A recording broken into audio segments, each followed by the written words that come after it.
खोजी टीवी के मुअज़्ज़िज़ दोस्तों, पाकिस्तानी खुफिया एजेंसी का दुश्मन पर कारी वार चल गया। दाइश के 3 खतरनाक दहशतगर्द और सरगना गिरफ्तार कर लिए गए और पाकिस्तान को बड़ी तबाही से बचा लिया गया। ये दहशतगर्द आखिर कौन सी बड़ी कार्रवाई करने जा रहे थे और क्या हमेशा की तरह इस बार भी इन दहशतगर्दों को भारतीय हुकूमत की जानिब से पाकिस्तान भेजा गया था?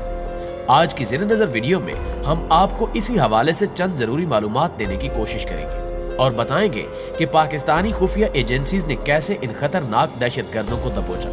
इसलिए आपसे गुजारिश है कि वीडियो को आखिर तक जरूर देखिएगा। तो आइए चलते हैं मौजू के असल हिस्से की जानिब। नाज़रीन ग्रामी, मजीद डिस्कस करने से पहले आप लोगों से गुजारिश है कि अगर आपने चैनल को सब्सक्राइब भी किया हुआ है तब भी बेल नोटिफिकेशन को ऑन करते हुए ऑल नोटिफिकेशंस को ऑन जरूर कर लीजिए ताकि तमाम वीडियोस की नोटिफिकेशन आप तक बाकायदगी के साथ पहुंचती रहे।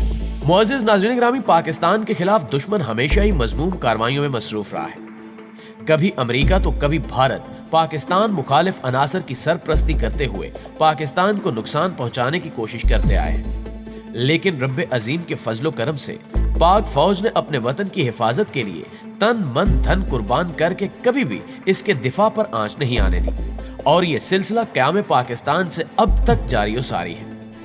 पाकिस्तान ने जिन अंदरूनी और बैरूनी चैलेंजेस का सामना किया, इनसे किसी दूसरे मुल्क का वास्ता अभी तक नहीं पड़ा। यहाँ तक कि अमेरिका भी इस बात को तस्लीम करता है कि पाकिस्तान ने अंदरूनी मुल्क मौजूद दहशतगर्दी पर जिस तरह से काबू पाया और दाइश समेत दीगर दहशतगर्द तंजीमों का जिस तरह सफाया किया, इसकी मिसाल देना मुश्किल है। ताहम अफसोसनाक अमर यह है कि अमेरिका, भारत और मगरबी दुनिया ने मिलकर पाकिस्तान पर दहशतगर्दी मुसल्लत करने की कोशिश की।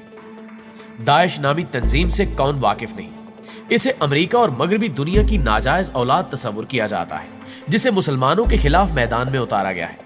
हालांकि दाइश के सरकर्दा अफराद खुद को सच्चा या पक्का मुसलमान कहलवाते हैं, मगर मुसलमानों की जान लेना इनका अवलीन मकसद है। पाकिस्तान को एक अरसे से दाइश की दहशतगर्दी का सामना रहा है और इस काम के लिए भारत और अमेरिका ने अफगान सरजमीन का इस्तेमाल करते हुए दाइश को पाकिस्तान भेजने में कोई कसर नहीं छोड़ी और इसके पुख्ता सबूत न सिर्फ पाकिस्तान ने फ्राहम किए बल्कि आलमी इदारों की रिपोर्ट्स चीख चीख कर ये बतला रही हैं कि दाइश को पाकिस्तान में लॉन्च करवाने और इनकी मदद से तखरीबी कार्रवाइयां करवाने में सबसे बड़ा हाथ भारत का है।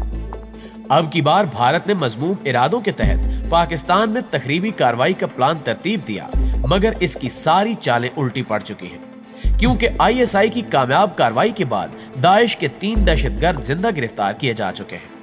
नाज़रीन ग्रामी, ताज़ा तरीन रिपोर्ट्स के मुताबिक पाकिस्तानी खुफिया एजेंसी ने दाइश के 3 सरगना धर लिए हैं। पाकिस्तान के सूबे सिंध के जिला शिकारपुर में पुलिस ने 3 मुबैना दहशतगर्दों को गिरफ्तार किया, जिनके बारे में हुक्काम का दावा है कि इनका ताल्लुक शिद्दत पसंद तंजीम नाम निहाद दौलत इस्लामिया यानी दाइश से है।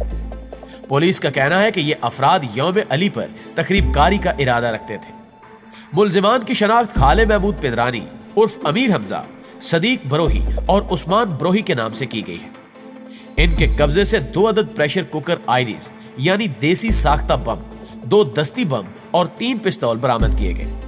गिरफ्तार शख्स खालिद महमूद उर्फ अमीर हमजा कत्ल, इरादा कत्ल, पुलिस मुकाबले और बारूदी मवाद की तरसील में मुलव्वस रहा है और खानपुर इमाम बारगाह में पुलिस की जानिब से नाकाम बनाए गए मंसूबे में सहूलतकार था। कराची के बाद शिकारपुर सिंध का दूसरा बड़ा शहर था जहां फिरका वाराना बुनियादों पर हमले किए गए।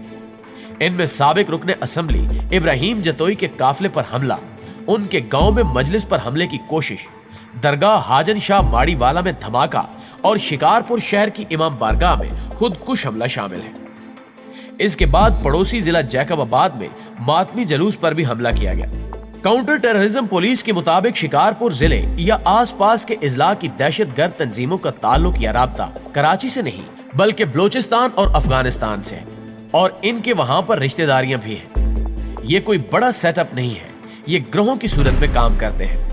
खालिद महमूद पिदरानी उर्फ अमीर हमजा दाइश के नायब कमांडर हफीज पिदरानी उर्फ हफीज बरोही और अली शेर बरोही के छोटे भाई हैं और ये तमाम अफराद पाकिस्तान के इमाम बारगाहों में होने वाले धमाकों में मुलव्वस रह चुके हैं। नाज़रीन ग्रामी, गिरफ्तार होने वाले दाइश के दहशतगर्दों से मुतल्लिक ये इतलात है कि उन्हें अफगानिस्तान की सरजमीन से ऑपरेट किया जा रहा था और ऑपरेट करने वाला मुल्क हमेशा की तरह भारत ही है।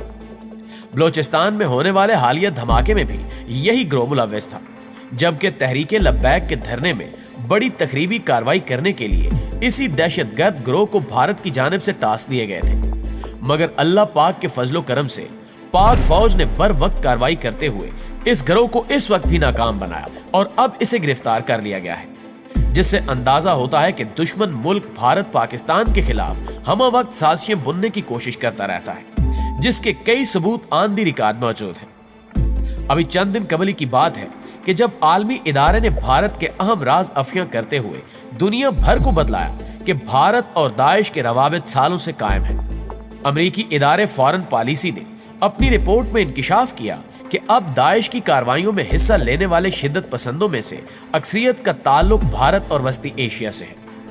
افغانستان میں طالبان ان دنوں حکومت کے ساتھ امن مذاکرات میں مصروف ہیں، لیکن دوسری جانب داعش کی شدت پسند کارروائیاں ہر گزرتے دن کے ساتھ بڑھتی جا رہی ہیں۔